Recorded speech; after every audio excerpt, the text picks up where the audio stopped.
구약성경 룻기 4장 1절로 12절 말씀입니다.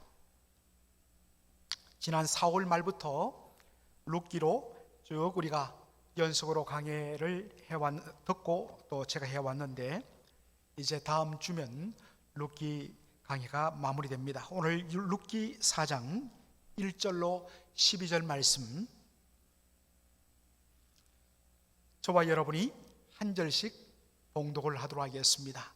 룻기 4장 1절로 12절 말씀. 자, 제가 먼저 1절 읽을 테니까 여러분 2절 이렇게 읽도록 하겠습니다. 보아스가 성문에 올라가서 거기 앉았더니 마침 보아스의 말하던 기업 물을 자가 지나는지라. 보아스가 그에게 이르되 아무여 이리로 와서 앉으라. 그가 와서 앉으매 보아스가 성읍 장로 10인을 청하여 가로되 당신들은 여기 앉으라. 그들이 앉으매 보아스가 그 기업 물을 자에게 이르되 모압 지방에서 돌아온 나오미가 우리 형제 엘리멜렉의 소유를 관할하므로 내가 여기 앉은 자들과 내 백성의 장로들 앞에서 그것을 사라고 내게 고하여 알게 하려 하였노라. 내가 물으려면 물으려니와 내가 물으지 아니하려거든 내게 고하여 알게 하라. 내 다음은 나요 그 외에는 물을 자가 없느니라. 그가 가로되 내가 물으리라. 보아스가 가로되 내가 나오미의 손에서 그 밭을 사는 날에 곧 죽은 자의 아내 모압 여인 룻색에서 사서 그 죽은 자의 기업을 그 이름으로 잊게 하여야 할지니라. 그 기업 물을 자가 가로되 나는 내 기업에 손해가 있을까 하여 나를 위하여 물으지 못하노니 나의 물을 권리를 내가 취하라. 나는 물으지 못하겠노라. 옛적 이스라엘 중에 모든 것을 물으거나 교환하는 일을 확정하기 위하여 사람이 그 신을 벗어 그 이웃에게 주더니 이것이 이스라엘에 정명하는 전례가 된지라. 이에 그 기업 물을 자가 보아스에게 이르되 네가 나를 위하여 사라 하고 그 신을 벗는지라. 보아스가 장로들과 모든 백성에게 이르되 내가 엘리멜렉과 기련과 말론에게 있던 모든 것을 나오미의 손에서 산 일에 너희가 오늘날 정인이 되었고 또 말론의 아내 모압 여인 룻을 사서 나의 아내로 취하고 그 죽은 자의 기업을 그 이름으로 잊게 하여 그 이름이 그 형제 중과 그곳 성문에서 끊어지지 않게 하며 너희가 오늘날 정인이 되었느니라.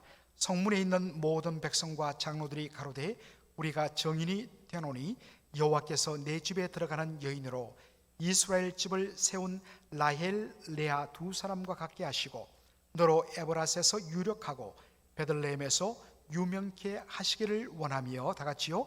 여호와께서 이 소년 여자로 내게 후사를 주사 내 집으로 다말이 유다에게 낳아준 베레스의 집과 같게 하시기를 원하노라.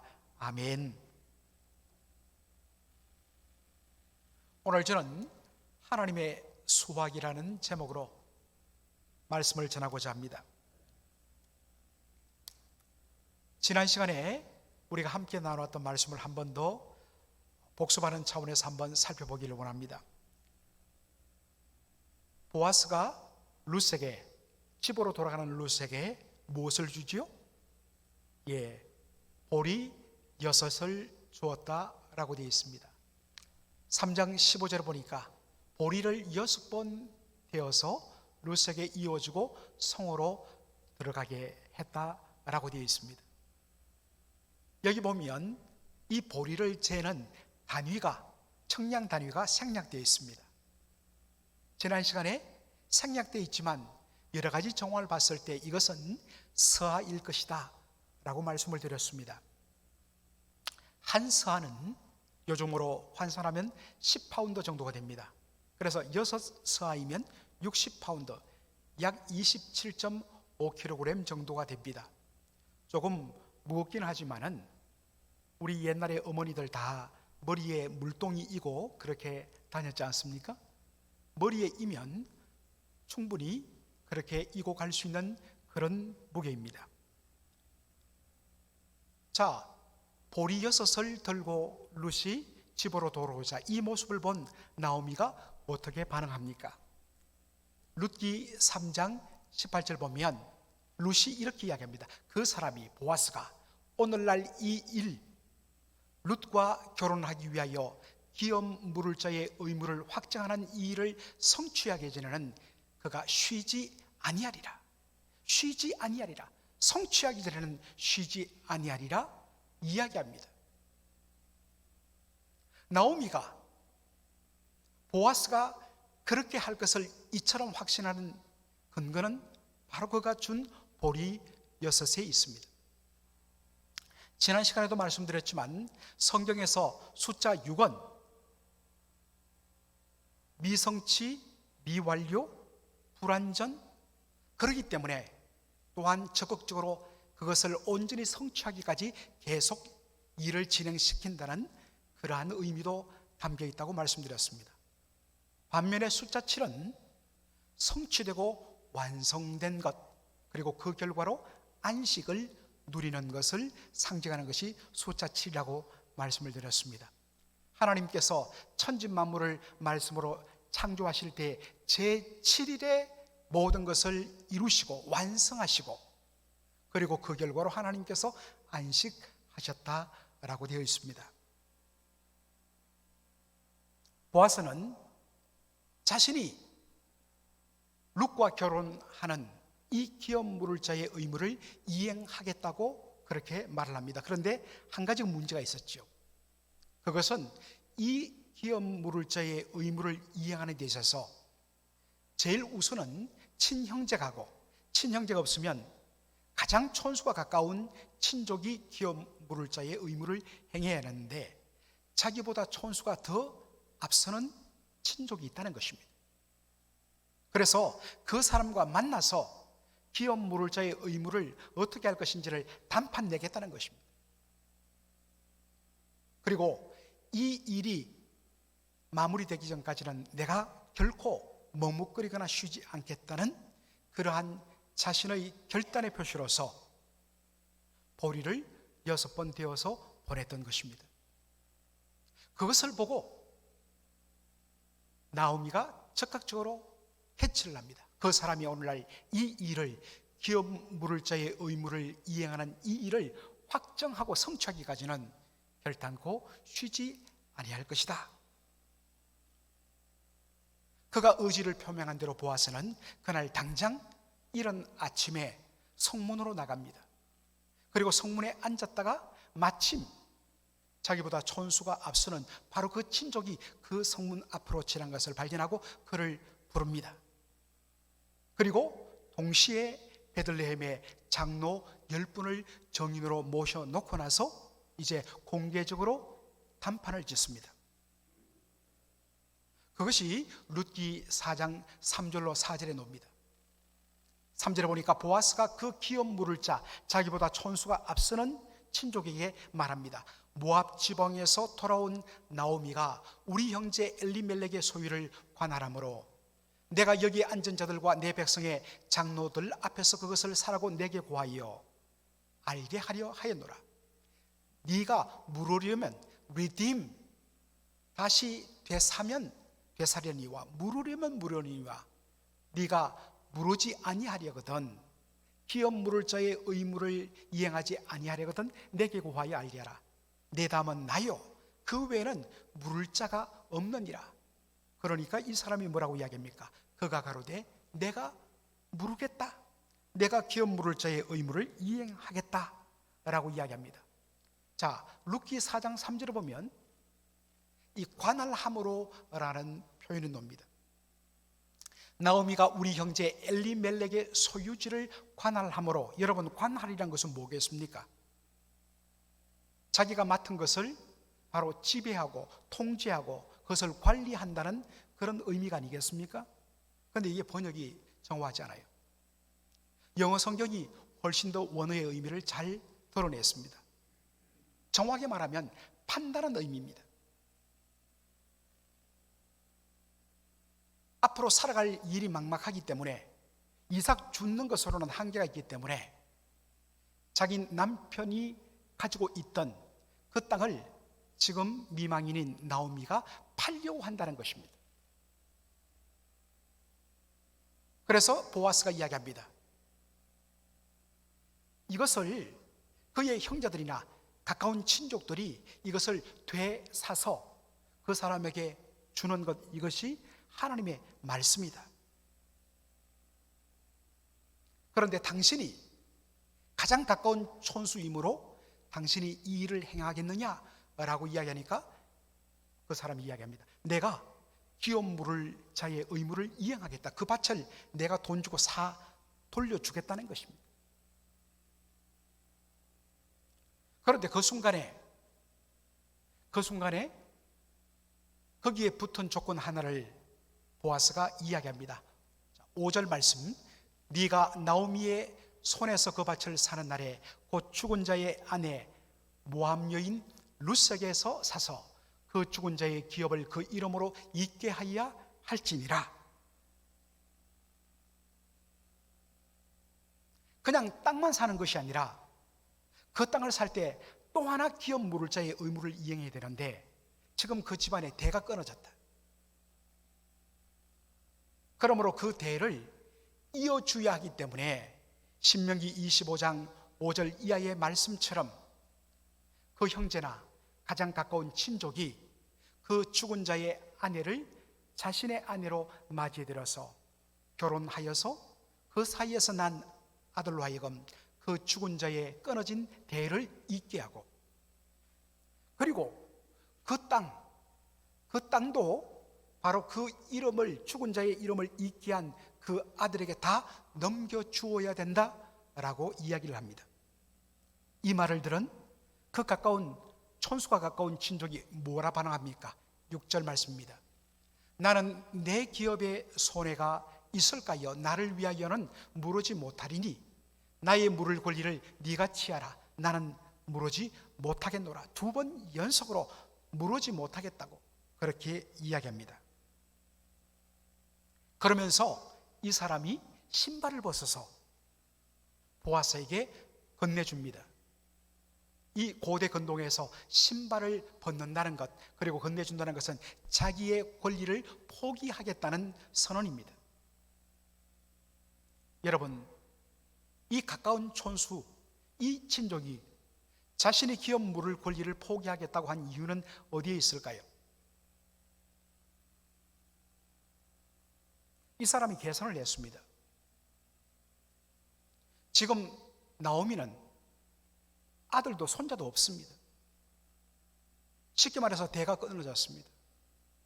그래서 자신이 이 기업을, 땅을 사서 돌려준다 할지라도 어차피 물려줄 자식이나 손자가 없기 때문에 나오미가 죽고 나면 자동적으로 그 땅은 가장 가까운 친족인 자신의 몫이 될 것이라고 계산을 했습니다. 그래서 자신이 기업 물을 자의 의무를 이행하겠다고 말한 것입니다. 그런데 거기에는 단서가 붙는다고 하면서 보아스가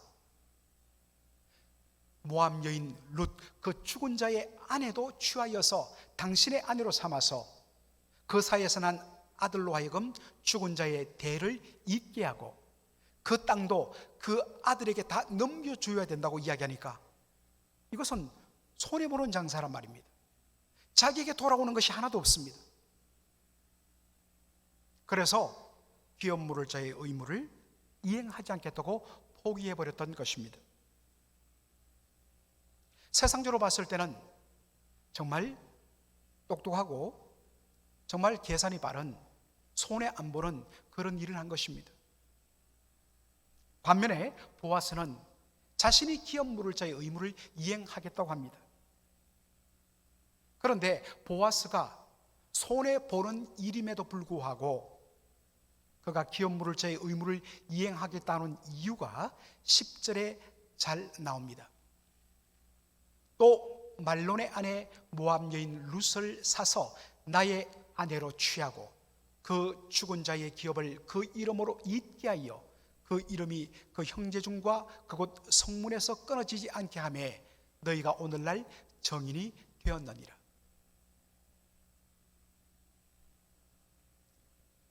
보아스는 너무나 잘 알았습니다. 이 땅을 그가 되사서 돌려주고 한다고 한들 자신에게 어떠한 이익이 되는 것이 없다는 것을 알았습니다. 그러나 그가 본 것이 뭐냐면 그의 관심은 오직 하나, 죽은 자의 그 이름이 끊어지지 않도록 그 대를 이어주는 것, 이것이 너무나도 귀한 일이란 것을 알았기 때문에 이것을 위해서라면 손해를 기꺼이 감수하고라도 일하겠다고 그가 결단한 것입니다. 세상적으로 보면 너무나 어리석습니다. 왜 손해되는 짓, 나한테 돌아오는 것 하나도 없고 오히려 다 주어야 하는 일을 하느냐고. 계산기를 가지고 두드리는 사람들에게는 대단히 어리석고 미련한 사람처럼 보입니다. 그러나 바로 죽은 자, 내 형제의 대를 이어주어 그 이름이 끊어지지 않도록 하는 것이 너무나도 중요하기 때문에 그런 일을 하겠다고 결단을 한 것입니다. 여러분, 땅 위에서도 사람들이 모든 어떠한 행동을 할 때에 나름대로 계산을 합니다. 그리고 대부분의 계산법은 이것이 나한테 이익이 되는가, 손해가 되는가. 물론 우리가 항상 손해되는 일만 해서는 안 됩니다. 그러나 어떨 때는 이것이 하나님의 뜻이고 하나님의 일이기 때문에 기꺼이 하나님의 말씀에 순종하여서 내가 손해보더라도 일하겠다, 그러한 결단이 있어야 되는데 많은 경우에는 당장 눈앞에 보이는 손익계산서에 따라서 사람들이 움직입니다. 그리고 그것으로 끝나버립니다. 손해 안 본 사람은 계속적으로 잘 될 수 있어요. 손해 본 사람은 현실적으로 어려울 수 있어요. 그런데 이 땅에서 그렇게 손익계산서가 끝난다고 모든 것이 끝난 것이 아닙니다. 동시에 하늘에서는 하나님께서 계산하고 계신다는 말씀입니다. 룻기 4장 11절을 보도록 하지요. 성문에 있는 모든 백성과 장로들이 가로되 우리가 정인이 되노니 여호와께서 내 집으로 들어가는 여인으로 이스라엘 집을 세운 라헬, 레아 두 사람과 같게 하시고 너로 에브라스에서 유력하고 베들레헴에서 유명케 하시기를 원하며, 이 단판을 보던 정인으로 서 있던 10명의 장로들이 보아스를 축복합니다. 특별히 룻에 대한 축복의 내용은 다음 주에 우리가 살피도록 하고, 오늘은 보아스에게 한 축복의 내용을 중점적으로 보도록 하겠습니다. 정인으로 서 있던 10명의 장로들이 보아스를 축복합니다. 여호와께서 너로 에브라스에서, 이 에브라스란 말은 예루살렘의 옛 이름이에요. 베르들레헴의 옛 이름입니다. 그러니까 에브랏 베들레헴을 대꾸로 쓰입니다. 너로 에브랏 베들레헴에서 유력하고 베들레헴에서 유명케 하시기를 원하노라, 이렇게 축원합니다. 여호와께서 너로 에브랏 베들레헴에서 유력하게 하시기를 원한다. 여러분, 유력이란 이 말, 문자적으로는 유력, 이설 유자의 힘력자, 힘있다, powerful입니다. 그런데 이 말에는 wealthy, worthy, 부유하고 존경받을 만하고 가치를 인정받는 이런 의미가 담겨 있습니다. 지난번에도 말했지만 진정한 힘이란 것은 사람들에게 그 가치와 존경을 함께 받아야 그것이 진정한 힘이라고 말씀드렸죠.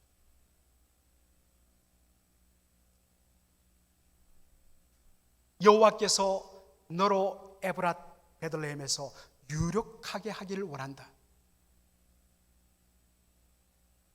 wealthy, 이 말에는 부유한이란 의미도 담겨 있다 했습니다. 물론 1차적으로는 영적인 부유함이죠. 그러나 실질적으로 하나님께서 바로 그러한 희생과 헌신을 한 보아스를 부하게 하시기를 원한다라는 축원이 들어 있습니다. 현실적으로는 기업 물을 자의 의무를 이행하고 그 과정을 진행함으로 자기에게 돌아온 것 하나도 없고 그 밭을 사주는데 막대한 돈을 지불하고 인간적으로 손해지요. 그러나 하나님께서 그것을 채워주시기를 원하는 것입니다. 하나님 반드시 채워주신다는 것입니다.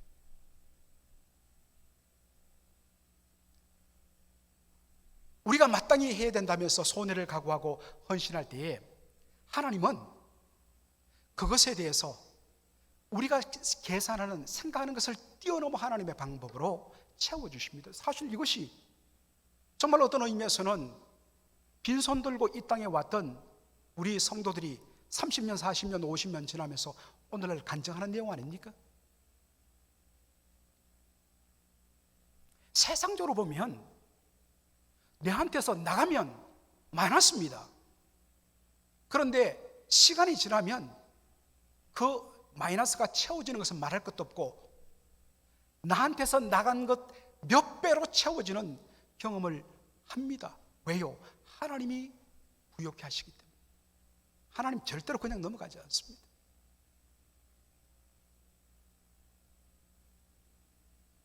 동시에 뭐라고 축원합니까? 여호와께서 베들레헴에서 너로 베들레헴에서 유명케 하시기를 원하노라.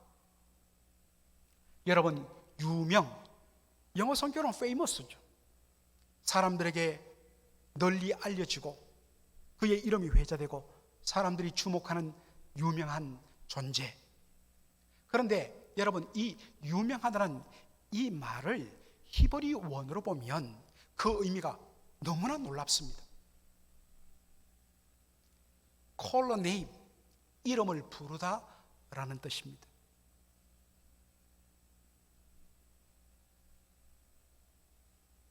하나님께서 당신의 이름을 부르기를 원한다.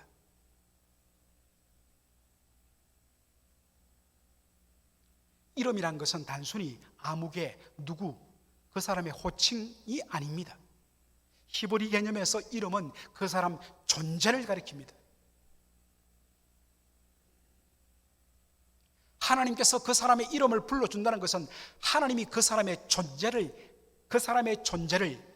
인정하고 알아준다는 것입니다. 신약 개념에서 하나님께서 우리를 부르신다는 것은 하나님의 자녀로, 하나님의 구원받은 백성으로 택하시고 구원해 내신다는 의미도 되는 것입니다. 하나님께서 나의 존재를 알아주시고 하나님이 나의 존재를 인정해 주시는 이것만큼 큰 축복 없습니다. 반대로 하나님께서 사람이 아무리 알아주더라도 하나님이 나 너 모른다 하면 그 사람은 저주받은 인생 아닙니까? 무엇이 축복입니까? 이것이 하나님의 계산법입니다. 이것이 하나님의 수학입니다. 참으로도 너무나도 무섭게 하나님은 계산하십니다. 그냥 넘어가는 법 없어요. 반면에 인간적인 손익계산서를 두드려서 기업 물을 자의 의무를 이행하면 당장 내 주머니에서 돈이 나가야 되고 그것은 다시 돌아올 것이 아니라고 생각하기 때문에 기업 물을 자의 의무를 포기한다고 신발을 벗어 건네주었던 그 사람을 성경은 어떻게 대하고 있습니까? 자, 룻기 4장 1절 우리 보도록 하겠습니다. 보아스가 성문에 올라가서 거기 앉았더니 마침 보아스의 말하던 기업 물을 자 그 친족이 지나는지라. 보아스가 그에게 이르되 아무여 이리로 와서 앉으라. 그가 와서 앉으매. 자, 영어 성경을 보면 대부분의 영어 성경은 보아스가 그 친족을 어떻게 부르는가를 이렇게 번역합니다. My friend, 내 친구요. My friend, sit down, 내 친구요. 이리 와 좀 앉아봐라. 그런데 여러분, My friend라고 번역된 이 말이 히브리어 원어에는 어떻게 되느냐? 펠로니 알몬이라는 말로 되어 있습니다. 펠로니 알몬이, 이걸 번역하면 미스터 소앤소입니다. 아무개에. 그래서 우리 번역이 훨씬 더 이것은 정확해요. 아무개, 미스터 소앤소, 아무개. 이름이 없고 이름을 부르지 않고 아무개로 불러요. 여러분, 여기에는 무슨 의미가 담겨 있겠습니까? 분명히 보아스가 자기 친족이 지나갈 때에 그 사람의 이름을 불렀을 것입니다. 왜? 같은 동료에서 가장 가까운 친족으로 살기 때문에 그 사람의 존재를 당연히 알죠. 그래서 그 사람의 이름을 불러서 앉혔을 것입니다. 그런데 룻기 저자는 성령의 감동 가운데서 이것을 기록할 때 아무개, 그 사람의 이름을 거명하지 않고 아무개로 처리해버립니다. 다시 말해서 그 사람의 이름을 알고 있지만 의도적으로 그 사람의 이름을 배제했다는 것이, 이것이 무엇을 의미합니까? 하나님이 그 사람의 존재를 외면했다는 뜻입니다. 이유는 죽은 자의 대를 잇는 이 귀중한 의무를 단순히 눈에 보이는 손익 계산에 의해서 그것을 저버렸기 때문입니다. 하나님이 반응하십니다. 네가 그렇게 계산했단 말이지? 그렇다면 나도 너처럼 그렇게 계산하겠다. 하나님은 그가 했던 똑같은 방식으로 계산합니다. 이게 정말 영의 신비한 일입니다. 세상적으로 봤을 때는 하나님의 일을 위하여, 의를 위하여서 손해보는 것 마이너스입니다. 그런데 하나님은 그것을 플러스로 만들으십니다. 그런데 세상적인 방식에서 이거 나가면 손해될 것 싶어서 딱 닫고 말죠. 플러스가 되는 것 같죠? 전혀 손해 안 보는 것 같죠? 하나님께서 다 마이너스로 계산합니다. 이것이 하나님의 수학입니다. 이제 말씀을 마무리하겠습니다. 여러분, 이제는 우리의 차례입니다. 하나님께서 여러분을 어떻게 부르실까요? 너는 유명자라, 내가 너의 존재를 아노라, 내가 너의 이름을 인정하노라 하실까요? 아니면 하나님이 우리를 향하여 어이 미스터 소앤소 아무개, 나는 너를 도무지 알지 못하노라, 그렇게 하실까요? 마태복음 7장 22절로 23절에 이런 말씀이 나오죠. 그날에, 주의 심판날에, 우리 인생이 주님 앞에 각자가 서는 그날에 많은 사람이 나더러 이르되 주여 주여 우리가 주의 이름으로 선지자 노릇하며 주의 이름으로 귀신을 쫓아내며 주의 이름으로 많은 권능을 행치 아니하였나이까 하리니 그때 내가 저에게 밝히 말하되 내가 너희를 도무지 알지 못하니 불법을 행하는 자들아 내게서 떠나라 하리라. 주님께서 정말 그 사람을 몰라서 그의 이름을 기억지 못해서 내가 너를 도무지 알지 못한다고 하신 걸까요? 아니에요. 이 말의 정확한 의미는 내가 너의 존재를 인정하지 않겠다는 것입니다. 무엇으로 인정하지 않겠다는 것입니까? 하나님의 백성으로 인정하지 않겠다는 것입니다. 하나님의 백성은 무엇으로 알 수 있냐면 마태복음 7장의 문맥상에서 열매로 알지니라. 하나님께서 하나님 앞에 이름이 지어진 우리를 위하여 그의 아들 독생자를 보내시고 그 독생자의 구속의 놀라운 십자가 은총으로 말미암아 우리가 redeemed, 구속받고 속량을 받고, 그래서 우리의 존재와 우리의 이름이 하나님 앞에 알려지게 되었고 불려지게 되었고 서게 되었습니다. 그런 은혜를 받았다면 마땅히 그 이름의 존재에 합당한 가치 있는 삶, 그 삶을 하나님께서 요구하신다는 것입니다. 행위로 말미암아 구원받는 것이 아니라 구원은 전적인 하나님의 은혜로 받는데 그 전적인 은혜로 구원받았다는 것을 무엇으로 확인할 수 있는가? 열매로 확인할 수 있다는 것입니다. 그런데 아무리 찾아봐도 구원받은 하나님의 백성의 열매가 없을 때 하나님 이야기하십니다. 나는 너를 모른다. 하나님이 모른다 하시면 그것만큼 비참한 인생은 없습니다. 여러분, 하나님이 오늘 이 밤에 여러분을 부르셨을 때에 여러분에게 뭐라고 말씀하실까요? 나는 너의 이름을 안다. 아니면 나는 너의 이름을 도무지 알지 못한다 라고 하실까요? 두렵고 떨림으로 자신을 살펴보시기를 바랍니다. 사랑하는 성도 여러분, 당장은 눈앞에서는 손해가 될 수 있습니다. 그러나 하나님 편 서시기 바랍니다. 인간적인 손익 계산보다도 이것이 하나님 앞에 옳기 때문에 나는 순종한다. 이것이 하나님을 기쁘시게 하는 일이기 때문에 서로 당장은 손해가 될지라도 내가 이 일을 기쁘게 받아들인다. 그리하면 하나님은 하늘에서 동시에 계산하십니다. 세상의 손익 계산과는 비교가 안 되는 하나님의 계산으로 하나님께서 우리의 필요뿐만 아니라 영적인 부분에 있어서 하나님께서 채워주시고 넘치도록 부어주시는, 오직 이것을 믿음으로 받아들이는 자만이 이 부유함을 누릴 수 있고 끝내 하나님 앞에 그 이름이 불리워지는 그 축복을 누릴 수가 있는 것입니다. 여러분, 이것을 결코 여러분 간단하게 넘어가지 마십시오.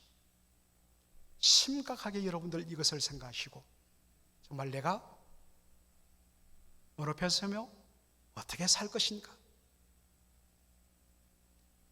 내가 행해야 할 기업물을 저의 의무가 무엇인가를 살피시고 그렇게 결단하시는 저와 여러분 되기를 주의 이름으로 축원합니다. 아멘. 기도하겠습니다. 아버지 하나님, 은혜와 사랑을 감사합니다. 오늘 이 복된 자리에 저희들로 나오게 하여 주시고 하나님의 생명의 말씀을 듣게 하여 주시니 감사합니다. 아버지 하나님, 당장의 손익 계산 때문에 마땅히 해야 할 그 의무를 이행하지 못함으로 말미암아, 포기함으로 말미암아 결국에는 하나님 앞에서 그 이름이 외면되고 불리워지지 않았던 그 존재 자체가 사라져버린 그러한 친족의 삶을 살 것인가, 아니면 당장 손해가 될지라도 이것이 하나님이 기뻐하시는 일이요 한 가정을 살리는 일이라서 거의 순종할 때에 하나님이 채워주시는, 하나님이 그의 이름을 아시고 부르시는 놀라운 축복을 받을 것인가. 아버지 하나님, 오늘 우리의 삶에서 다시 한 번 더 결단하고 하나님의 편에, 하나님의 뜻에 서고 순종하는 저희들의 삶이 될 수 있도록 은혜를 더하여 주시옵소서. 예수님의 이름으로 기도하옵나이다. 아멘.